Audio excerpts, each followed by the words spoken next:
Billin, Uptown Murph. Top Billin. Like we always do about this time.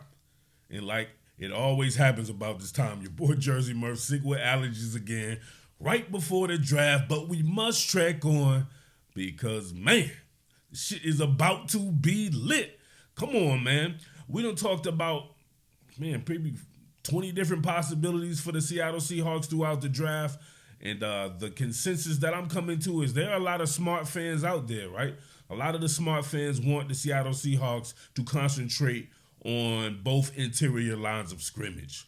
We talked about back in the day, right? Back in the day, we talked about your man Johnny Newton from Illinois. We talked about Byron Murphy from Texas. Both of those guys will be very good for what you guys have going on.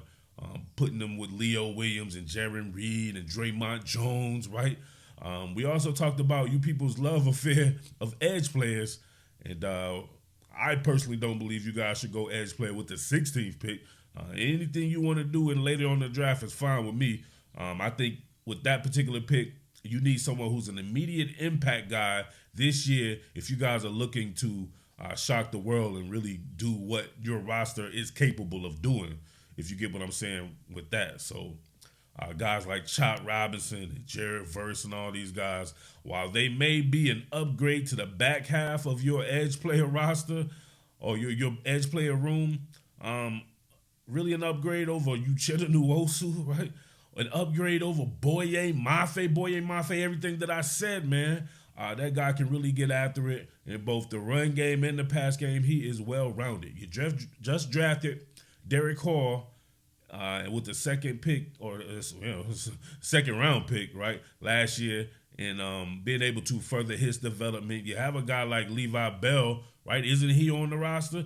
That guy was the man in the preseason. He looked better than Hall, and I said it then. And I wouldn't think anything would be different with a guy like him, man. Be extremely motivated to not have seen the field with the Seattle Seahawks that year. And still got guys like Darrell Taylor on the roster as well. So it doesn't seem like an immediate need, but hey, this is the draft. We don't own these picks. All we do is speculate on them. They can go wherever they want to go in this draft, and it is their prerogative. So on the other side of the ball, though, Troy Fautanu, man, he would be absolutely perfect. I saw the thing, though, with his knees, and that's kind of tough right there. If we're talking about long-term prospects and long-term prognostication, I don't know about that, man.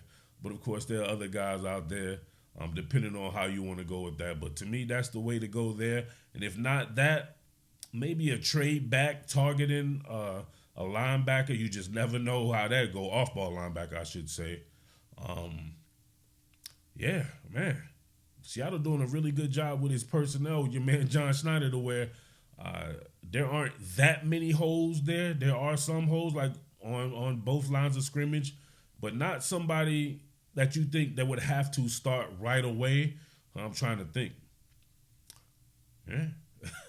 Is there any position where you're like, oh, man, they have to have a starter there?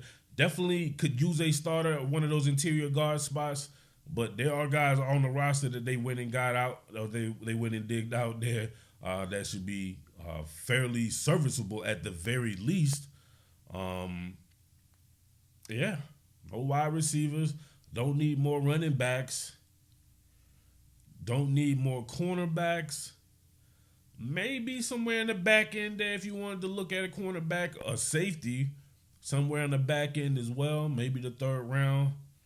But, man, that's a mark of a really good roster, and that's from a team that just fired its coach, right? Long-term coach there. So they're working with a ton there, but I want to know which way, this is the last time, which way do you guys want the Seattle Seahawks to go? And I hate to do this, but, man, which way do you think they may go, right? You're going to have a lot of people in here talking definitively about decisions that they don't make. I've had hundreds, and every year I say this, and I get indignant about it. People acting like they own whichever team that they root for when I be covering these teams and saying they are definitively going to do this. Speaking in absolutes and all that. It's okay to just be a fan, right? It's where you think they may go. Which way do you want them to go? That's usually how fans talk who are, savvy enough to just be fans, right? So a lot of different ways, man, but I would like for you guys to go ahead and put that down in the comment section, man. Seattle in a great shape. You have to admit, they are in very, very good shape headed into this 2024 season. So, I don't know, man. What you think about that, baby? But it's your boy, Jersey Murph, as always, man. I will see you boys a little bit later when the draft is popping. And we should see which way the Seahawks will go. All right? Your boy Murph, man. Holla. Top Billin of Town Murph. Top Billin. What more can I say? Top Billin.